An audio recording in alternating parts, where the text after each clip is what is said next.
Well, welcome. We'll go ahead and get started. Welcome to the South Carolina Fire Academy.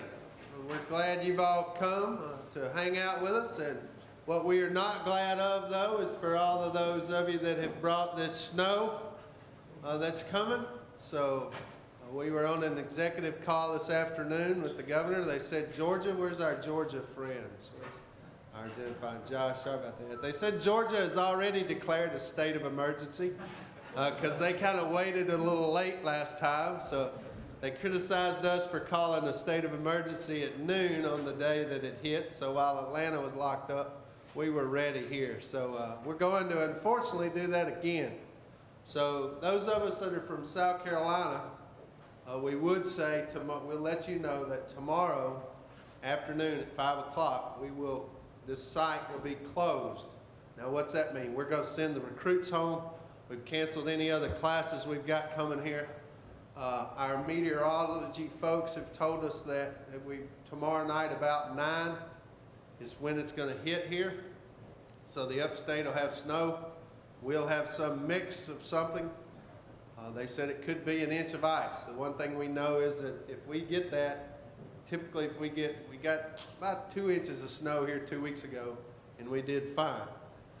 But if we get any ice, our maintenance folks here tell us it's about 85% probability that we will lose power.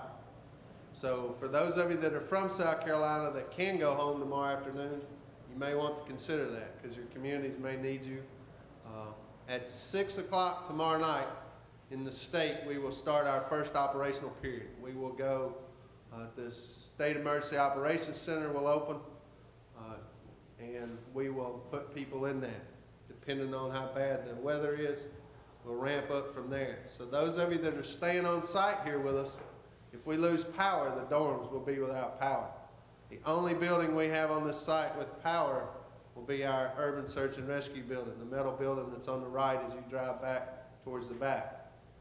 So Wednesday morning, when we get up, if there's no power, then we will try to assemble at that building where there is power, and we'll hopefully have enough there to take care of us for a couple of days. Now they tell us that by Friday it'll be back in the 60s, so welcome to South Carolina.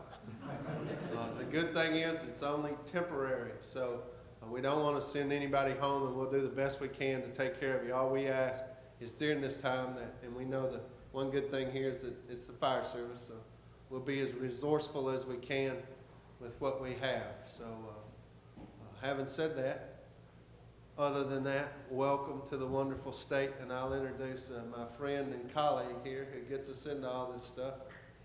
Hey, you know, it's science. We're writing it as we go. So, Joe Starnes, welcome. Welcome, Kill the Flashover.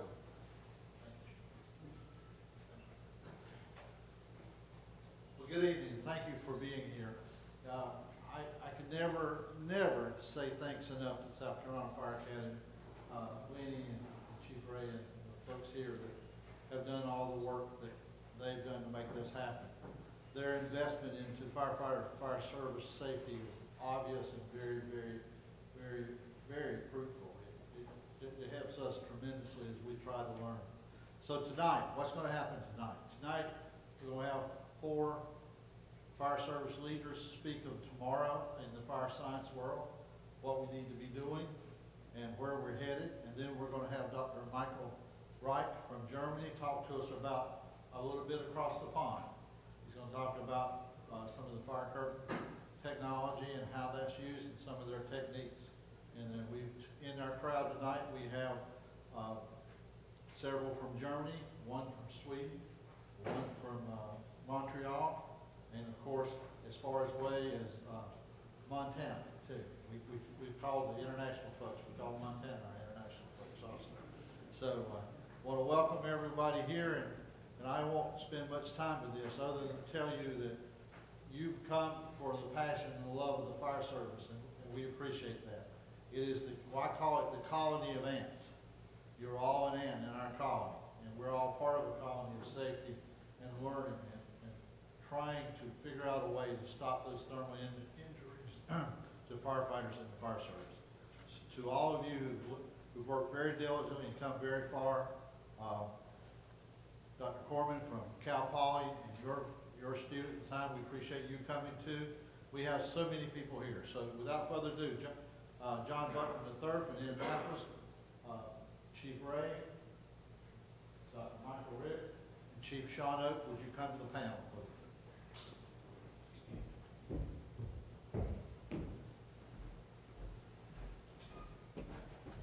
We're going to spend about 35 minutes or so talking right now with these 4 fire service leaders. You get a chance to ask a question if you'd like. I'm going to ask a couple of questions to the panel, and we'll start with those questions. So as we go forward, if you think of something, raise your hand and we'll try to get to you on what we're doing. Well, let's first talk about what's it mean to you right now with all the NIST testing and the UL testing that's going on in the United States. KTF's been in business now for the 4th year, thanks to our friends.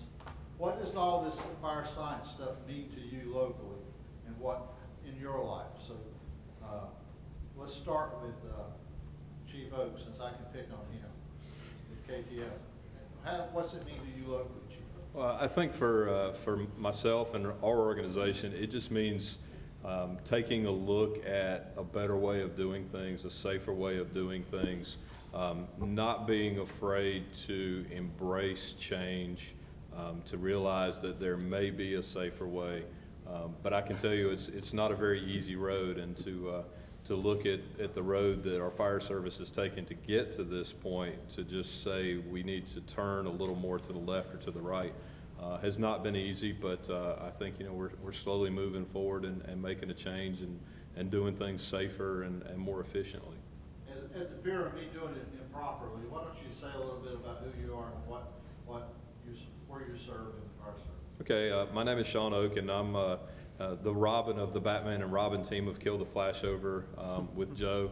The 2 of us got together 4 years ago and brought our minds to come together and realize that there needs to be some discussion on safer and better ways of doing things. So that's kind of how we born Kill the Flashover. I'm a 25-year fire service veteran working for the city of Albemarle in North Carolina. Spent my entire career with that department, moved up through the ranks, became chief 4 years ago, which I saw that as a golden opportunity to take the helm of the ship, if you would, with the idea of finding better ways and steer our department in the direction so that our people can be safer. I come from a fire service family, and I'd be remiss if I didn't mention my dad, Bill Oak, who has really steered me in the direction of where I am in terms of wetting agents and foams that I've been involved with Kill the Flashover in my department. So it's been a great journey, and I just feel like we're getting to the top of Everest with what we're doing now. Thank you, Chief Buckman. All right. John Buckman. Served as a fire chief for 35 years, retired a little over a year ago. I'm now the state training director in the state of Indiana. What I see with all the research that's going out, the change is so difficult in the fire service. That's why we still have red trucks, because if we really look at it, we know red trucks are not the safest color to have. But change is difficult for all of us. From the time we became young adults, we didn't like change. I think what's happening now is that firefighters are starting to see some of the consequences of their actions that they've taken in the past and realize that we can't do it the same way in the future. There is an outcome, and that outcome is negative in many cases when we continue to fight the fire the way we did 5 years ago or even 10 years ago, that the outcomes are different. Fires are hotter, they grow faster, construction is different, staffing is different, resources are different, lots of things are different. So doing the same thing for the same reason in the same manner is the definition of insanity. And sometimes that's what our firefighters do.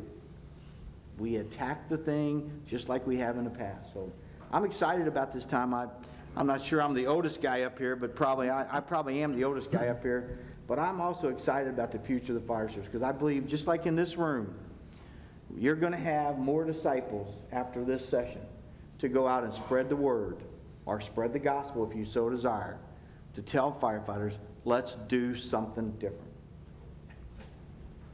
I'm going to say, Michael, I'm going to say you last to give our international perspective. Chief Ray, would you like to? Well, from the studies, I kind of got started down this path from UL, and we were testing burning furnishings for smoke alarms. I was just watching that. I was an observer and talking as a representative of the International Association of Fire Chiefs when we were having the argument about photoelectric and ionization. And it's hard to believe that that was in 2003. And it's kind of frustrating for me that it takes us so long to have such critical conversations about what we were seeing at that point. And so part of the challenge is now, though, that we have the science, is how do we really have a conversation about it that says we don't put everybody in a defensive posture? There's stuff that's going to happen. There's stuff that our national friends have brought to us that I probably wouldn't utilize. However, it's not for me to say, well, I'm going to go out and attack their way of doing business. And so I think that's where we're our worst enemy within the United States, is the fact that somebody comes up with something, our nature is to attack it instead of to see how we can improve it. And I think that's what NIST and UL, and I think that's what we'll do here, is to say, what can we take from it? What is it saying? Because none of us have we haven't invented it. It's just a different way. And I think for us here at the South Carolina Fire Academy, one of the things we're looking at most from a selfish standpoint is this structure. I want to build something we can burn, and we have one of the nicest facilities in the country here, and thank you for it, to the South Carolina Fire Service and our team of people that's put all this together. They're so dedicated and resourceful to make this happen. But the key is, though, we got all these burn buildings back here, and we burn a pallet and a straw, and if you've seen from the North American Fire Training Directors just sent out today, they just finished up the NFPA Research Foundation study on fuel packages for training fires. Well, knowing what we face in the real world and all the checklists that our recruits go through here on this site, they go through all these checklists, check, check, check, check, check. But then we put them in what you're going to see burn back here on this site this week, and it's like some of those checks don't apply in this situation. But we didn't give them what it takes to put all those things together when you're given this environment. And I'm telling you, folks, I was just telling, we've had 5 people die in this state in fires in the last 13 months that the fire department didn't put a drop of water on the fire. Not a drop of water. And some of these victims we're finding laying on their back. That the fire just literally punches you, that says if you get up and get one, the fire environment's different.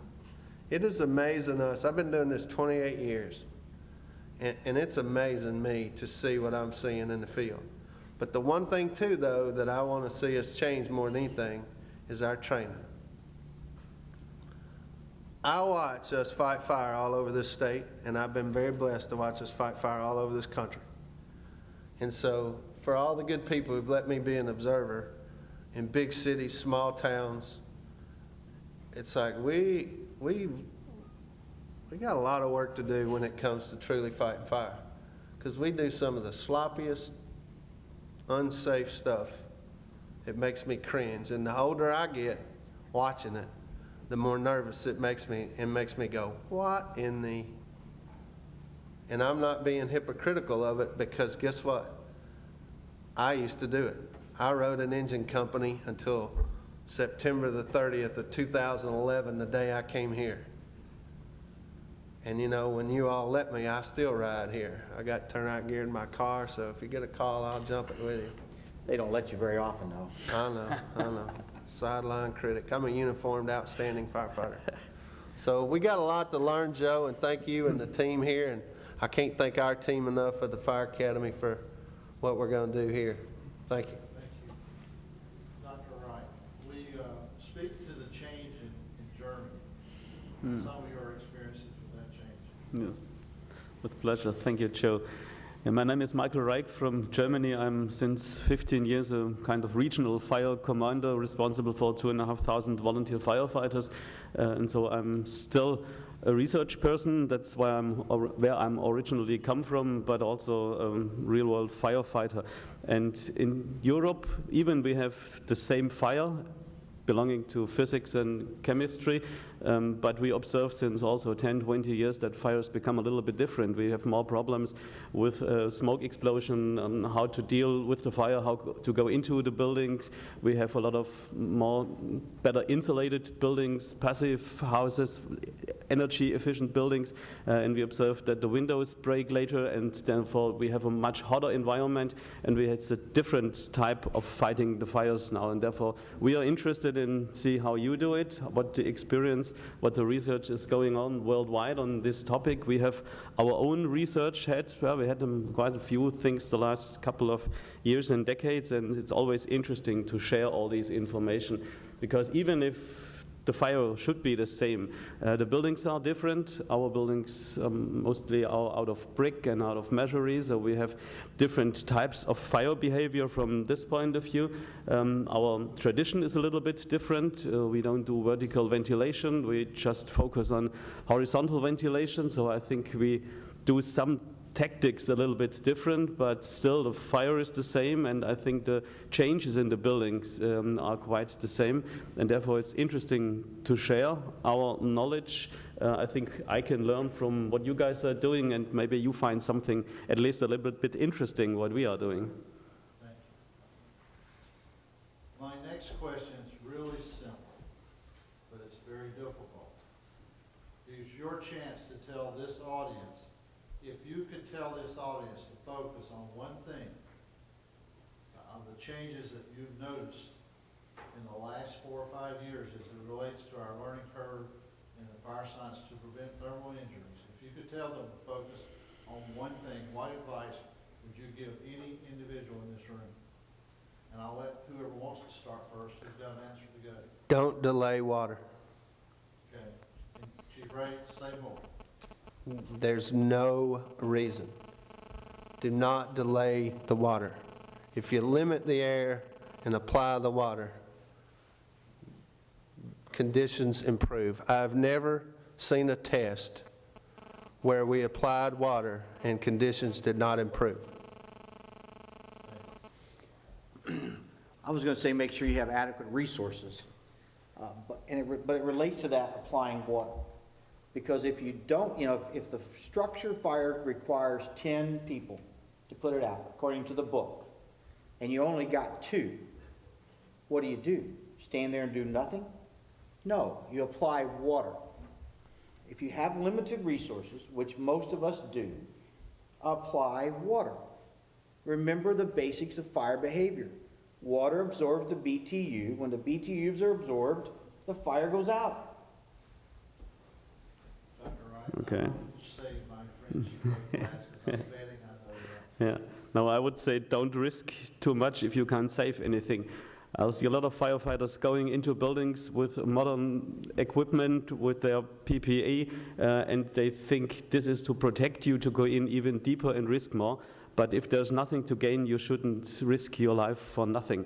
Look at the building, and if you think it will be bulldozed tomorrow anyways, you don't have to go in and risk your life and risk the life of your colleague. I said this to Dr. Mike at breakfast this morning. Chief Bernasini taught us risk a little, save a little, risk a lot, save a lot. Yeah. I'm telling you, we need to change that. Risk a lot to save a life, risk a lot to save a life, risk nothing to save a building. Change that, I'm sure most of us love Chief Bernasini in this room, but there's one of those things he taught us probably 20 years ago that is not as applicable today as it was 20 years ago. Risk a lot to save a life, risk nothing to save a building. Chief I'd just like to build on Chief Ray and say, don't delay your enhanced water. I think we've gotten to a point, we know water works, we know water does the work, we need to enhance our water. We need to do a lot more studying and a lot more practical application of enhanced water streams. I have spent the past several years doing a lot of research on ways to make water better, and I think the fire service is embracing putting foam systems on their apparatus, but I don't think they know why they are.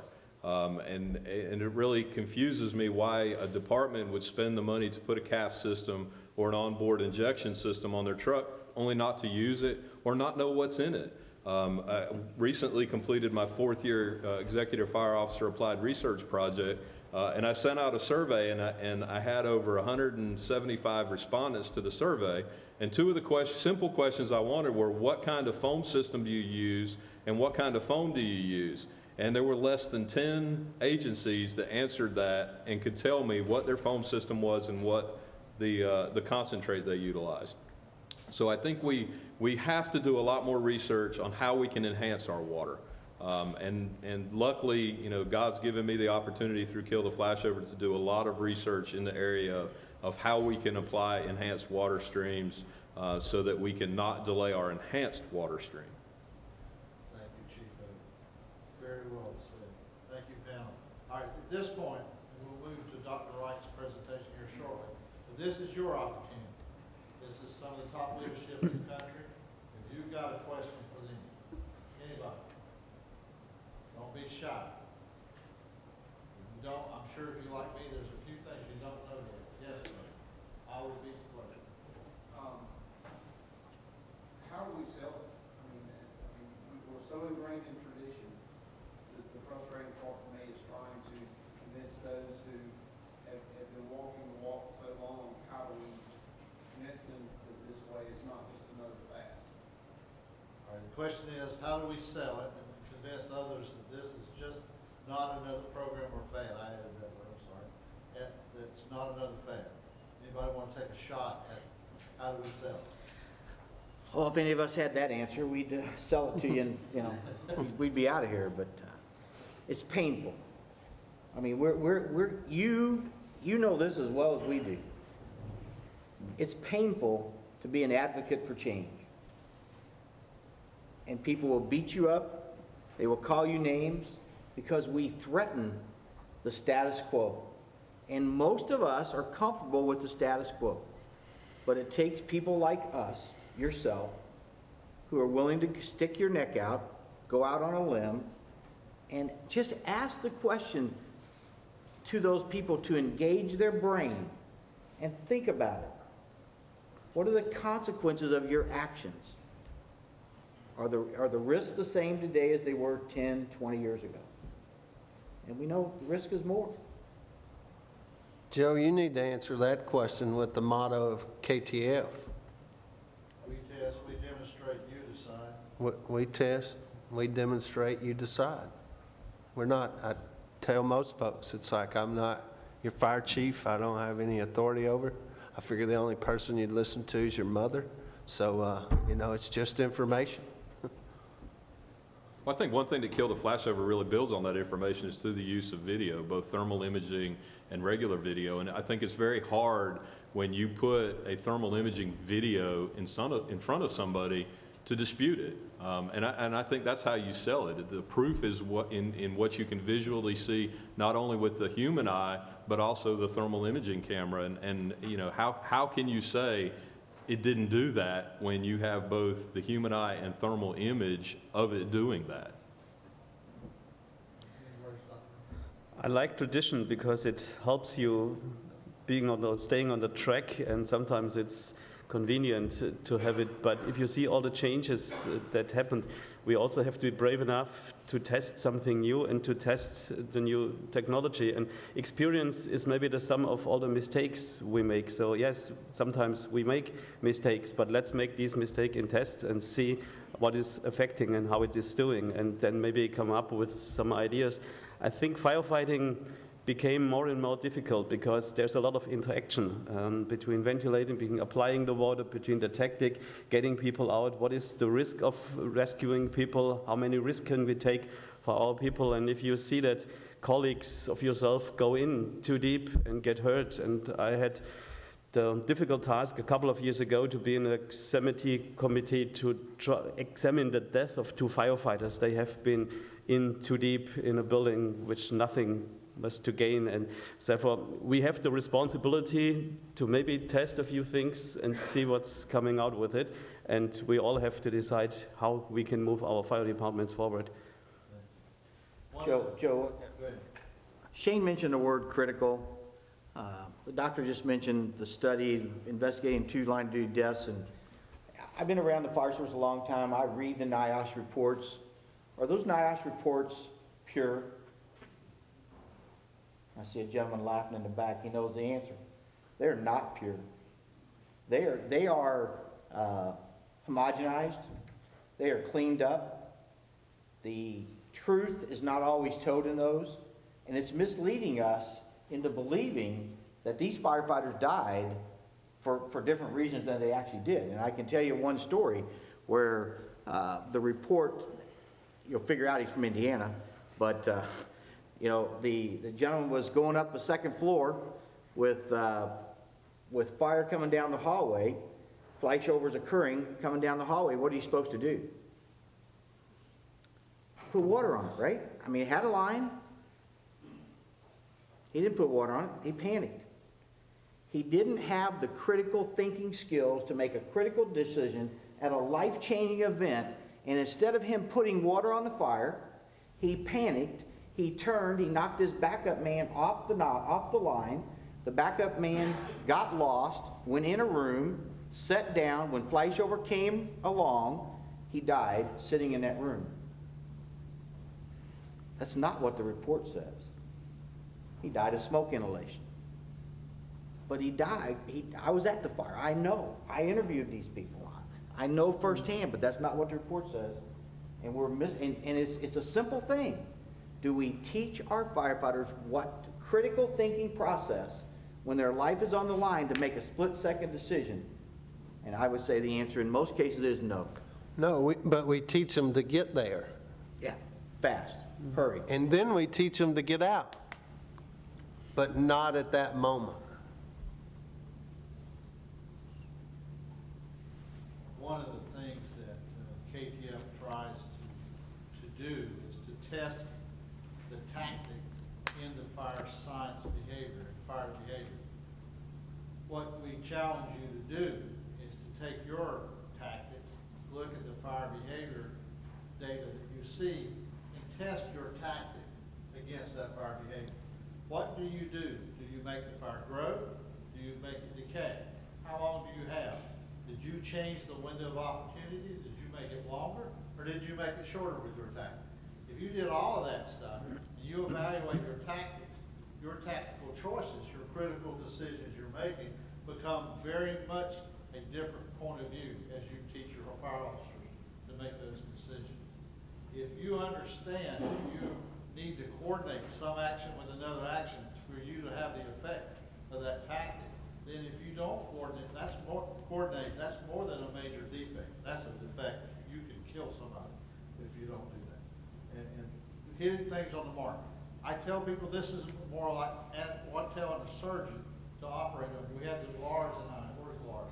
Lars and I had the conversation today about if you're a surgeon and all you ever did was watch someone else do surgery and said, okay, it's my turn, would you let them operate on your brain? You wouldn't. This is critical. This is really critical. We need to be paying a lot of attention. I'd like to thank the panel. Any further questions? Because, oh, there we go. We got a couple. Go ahead over here. Go ahead. I know John Dixon from New Jersey, I'm a fire officer and fire instructor. I have 2 questions uniquely designed for fire officer and fire instructors. The first one, thank you, gentlemen, for sharing your knowledge. As a fire instructor, is this information to be packaged to the point where we can present it to newer recruits? As we look around in the room, we can see that this is not a very young crowd.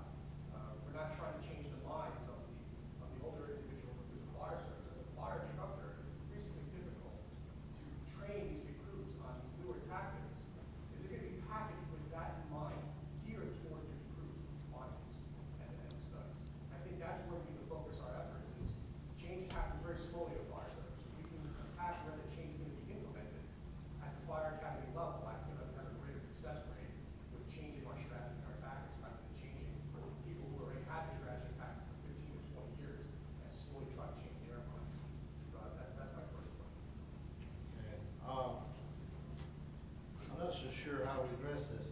Well, I guess, I mean, I would answer it this way. The most current information about what Kill the Flashover or other research is being done is on the internet. It's not in the publisher's books. I don't care which publisher you're using, the stuff that they put out is 3 to 5 years old when it goes to print. It just is. Now you can go to magazines, obviously the magazines are printing current stuff, but you're right, it is tough to find reliable current information, especially on this topic, on fire behavior, fire dynamics. It's tough. It's just not happening. So the internet's the best place I know to get it. But some of that's what our responsibility is. Yes, there's some of it that's old enough that it is in the book. We've spent a lot of resources here at this facility updating ours we use the Essential 6. So it has some of Dan Madrikowski's work. It has UL and NIST info in there. But the conversation we're going to have here, this is a very appropriate audience because it's going to be like talking hazmat technician. You don't want a bunch of awareness level people. So that's where the challenge is for me, and I've said this since we've been working on these projects. This is a very officer level project. You're right, we got to get the recruits to know when and to stop. We got to tell them to stop crossing the threshold. If you see this, do this, because that's what they're performing to. That's their skills checks. That's where our folks are. The backup line. If the backup line's standing back here going, oh man, I got to be back up on this. No, they better be at the point of entry monitoring the air intake and the fire exhaust and the smoke movement and are they spraying water. Those are the things we got to change in recruit school. And that's where the instructor can do it. That's attitudinal. But we have got to get those of you that are riding, especially the right front seats of these rigs, the engine companies, the ladders, that's where the change is going to happen. Because this stuff you're going to see here, you're going to see when you take the classes, and we put a lot of this online. But making those decisions, that's very officer level stuff. Those recruits are following, you're right. And what was interesting too while we're on that, they just did a thing on that said, you know, when I was coming up, you had Firehouse, and Harvey's supposed to be with us, Harvey Eisner. Firehouse magazine, it was like you read the same names in that. So there were celebrities in the fire service. Well, they did a poll recently, the National Fallen Firefighters Foundation had a project, and they did a poll of people that said, who is the rock star, if you will, in the fire service? And so you're thinking, all right, let's see, who would they say today? So you think of the magazines, you think of some of the names in it? The answer was their company officer. That's who the most of them know is their company officer or their battalion. So while there's a lot of global stuff, they're very locally influenced. So we got a lot of work. We got to put it at all levels. We have another question real quick over here. You all as chief officers, how would you allow this information you're providing to us? Do you allow your instructors to stray from the canned NFPA, 4 pallets, 3 pallets, 1 bale of hay, so that firefighters can experience a more realistic fire instead of just going in, taking a couple squirts, and letting it knock down? You're telling us one thing, you allow it to be trained differently in your organizations. I pray for it daily. But there's a lot of trust there. And what just came out in that study, and I think our crew will tell you here, I've been pushing them for a couple of years to create a new fuel package. This study, I read it this morning, not the whole study naturally, but I dug through it pretty quickly to say, does it have what I want in it? That's the selfish side. But what I wanted is for us, and we got our people will tell you here, we got Excelsior. And one of the critics I had is the fact that said, you don't ever put the fire out. But I also don't need you to push me to the floor. If you want to do that, you can go to Houston. Our brothers and sisters in Houston, they'll give you a little spanking if you want a hot fire, because they're double hood, double gloved. They'll give you some fire. But that's not the answer. The answer is the fact that if you built a box, what if you built a cardboard box with Excelsior in it that would produce the smoke, produce the heat, and give you the flame that we needed for you to kill that fire? Not just spray it and say, oh, don't put it out, and then go do some horizontal hydraulic ventilation crap that they're never going to do in their life again. But we check that box. So yes, our people are saying we got to have a new fuel package.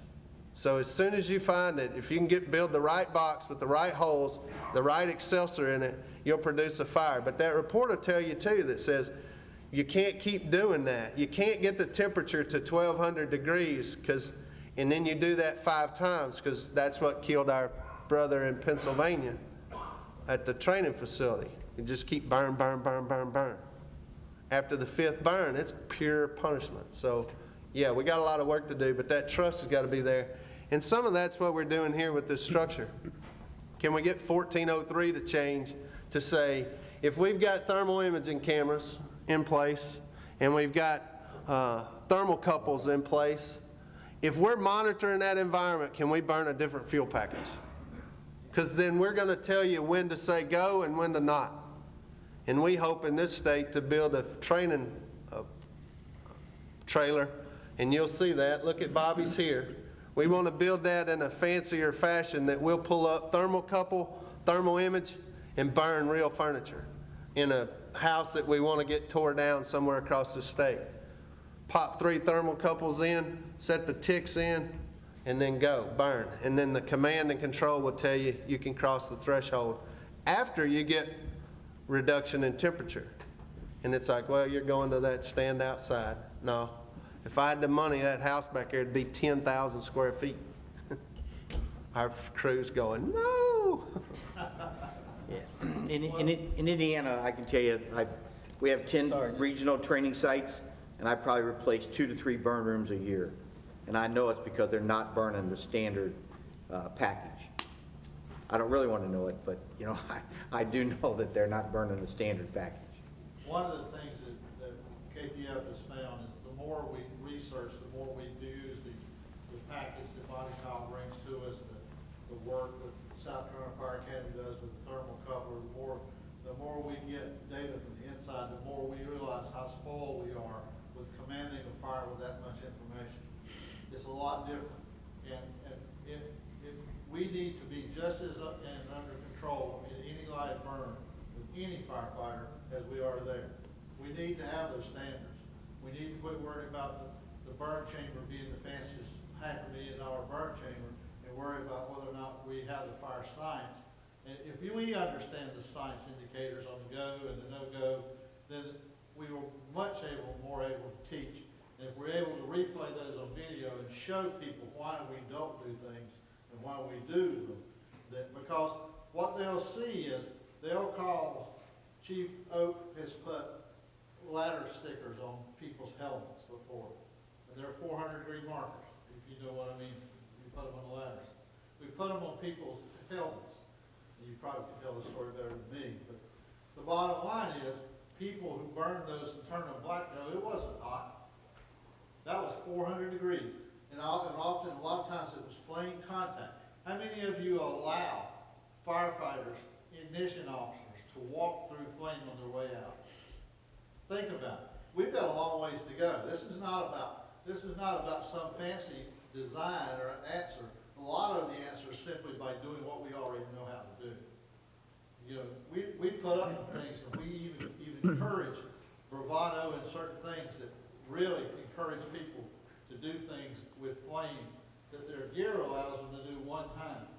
That if they are in a fire, it will allow them to go 10 feet farther and not put water on the fire and to push farther before. How many times have you heard, I need another line?